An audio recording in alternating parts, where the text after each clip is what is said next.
Hello there boys and girls, ladies and gentlemen, my name is Mark and you're very welcome back to the channel Marky's Herps.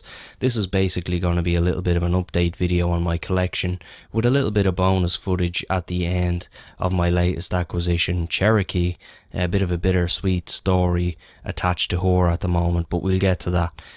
To go through the collection in chronological order as of when I attained the snakes, we'll start with Idun. Idun's getting on pretty well. She's still in her 32 litre tub, which she's rapidly outgrowing. It's October 4th now, so she will be able to reside in this tub until Christmas. So if she does successfully, I'll look into either getting a new enclosure off Santa if he's good to me, or a bigger rub, and I'll customize that to her living quarters. Basically, 70 litre rub would be ideal. Drill a few holes in it, bing bang bong, you have a new setup, you know yourself. I actually made a video on making a cheap setup, so go back and check that video out if you haven't seen it. Shameless plug.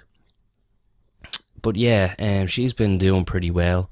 I know, as I say, her enclosure is a bit tight, but I get her out pretty much whenever I can, every day if possible, to handle, and she gets a little bit of a runabout and she clears out the old bowels usually all over my bed.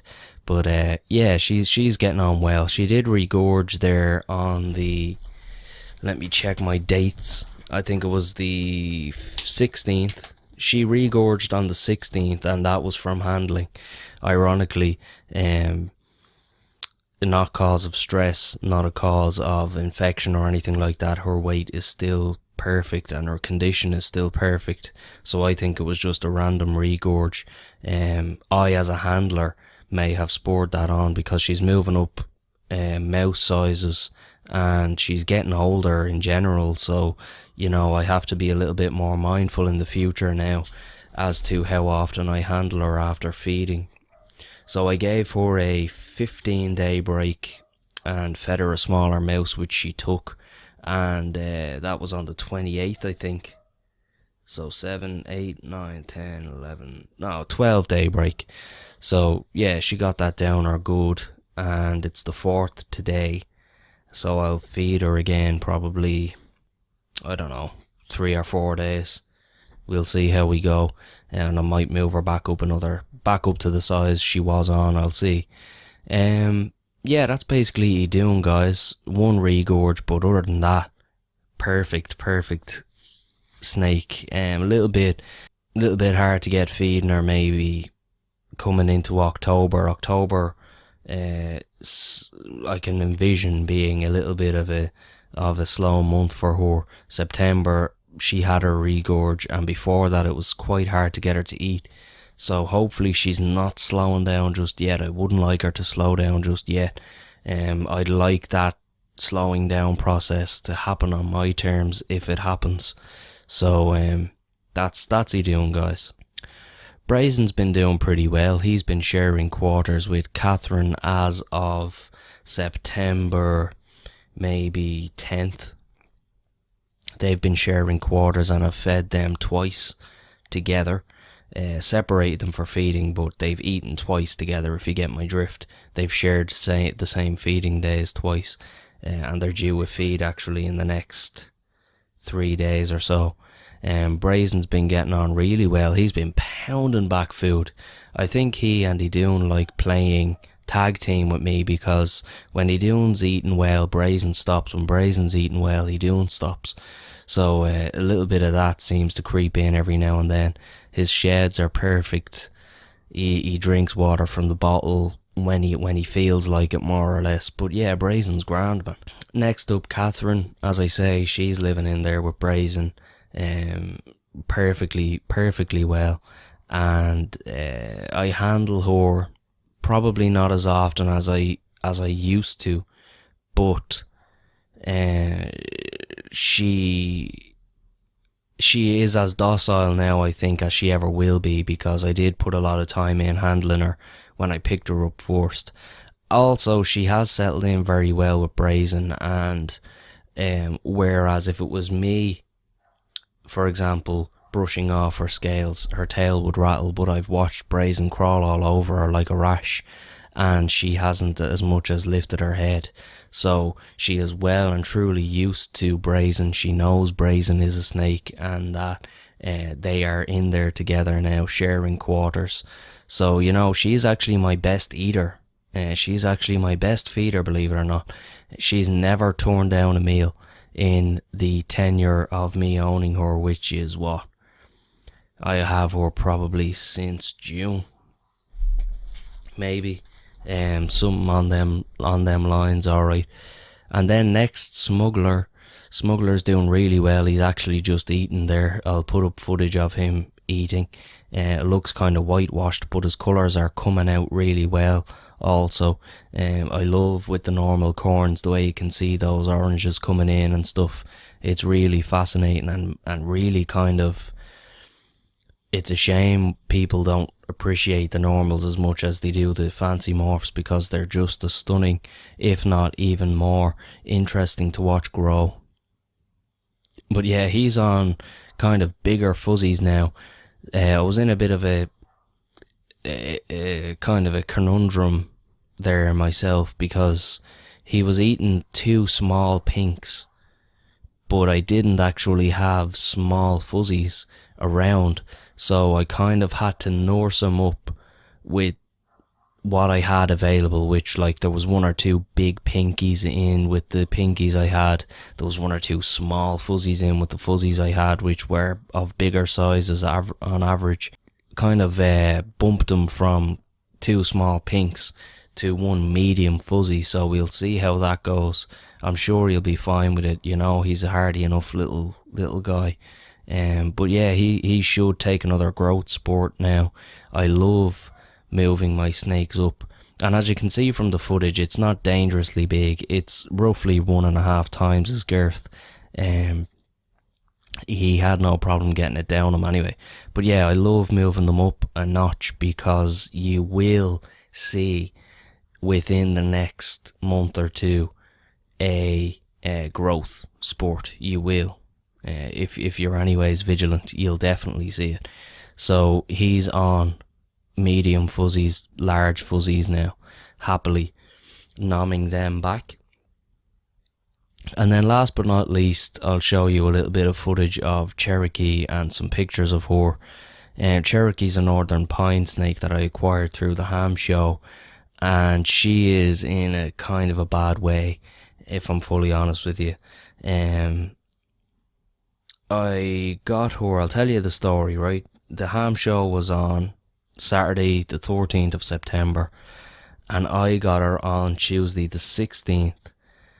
So when I got her and got her home and stuff, because I didn't inspect her in the shop, but when I got her home, she looked very skinny. She had skin folds.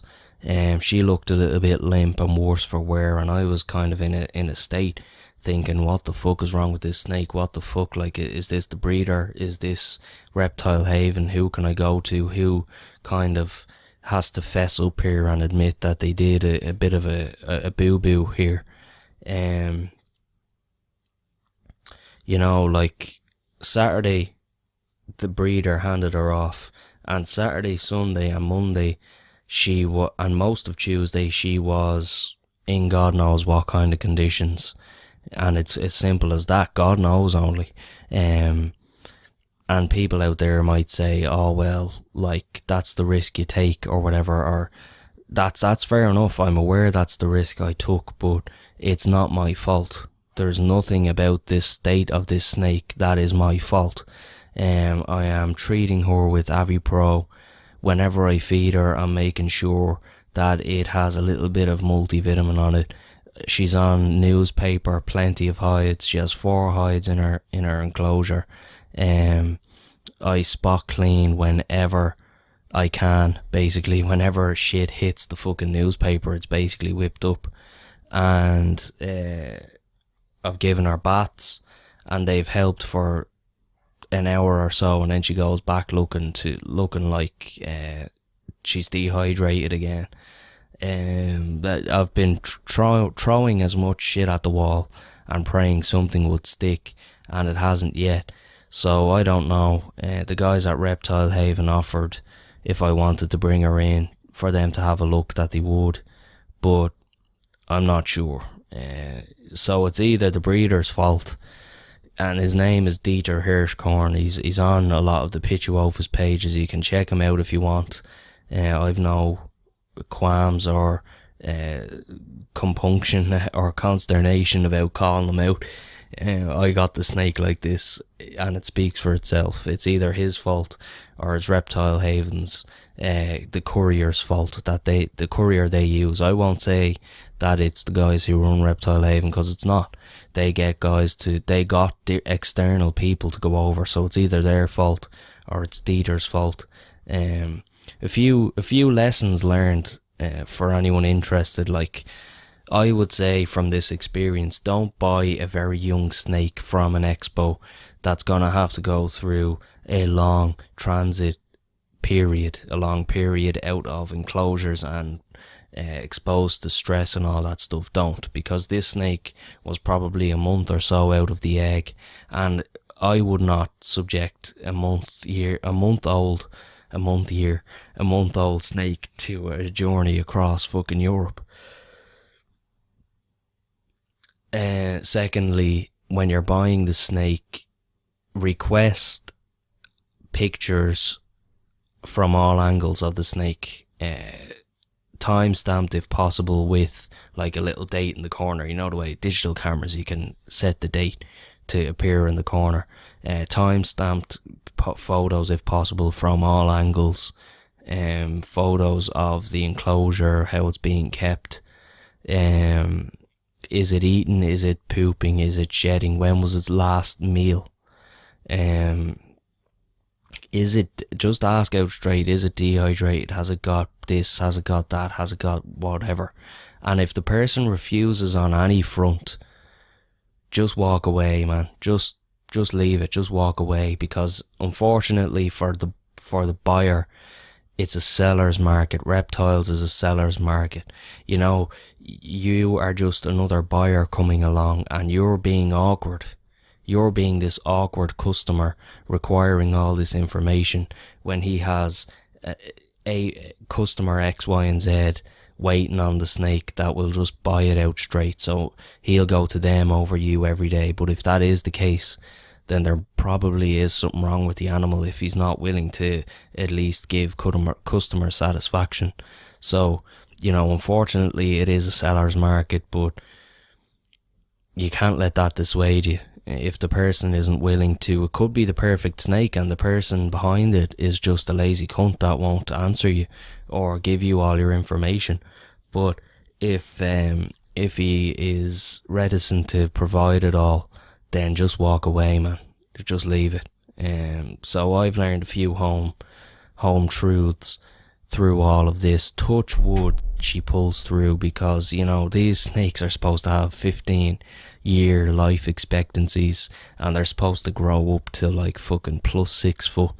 So, you know, this snake's life, all the energy, the potential energy that this snake has in it, could be gone in the blink of an eye if it passes away, if that makes any sense.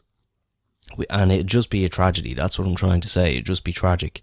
So hopefully that doesn't happen, guys. But I'll keep you abreast as best I can on Cherokee's situation. I haven't done an introduction video on Cherokee because there's no point. If she passes away, then you're left with what? An empty playlist, basically. So I haven't been putting out a lot of information on her, just in my gaming videos and stuff. But anyway, I've gone on too long, guys. It's me, your boy Mark. If you have it handy, take it twice. Good luck.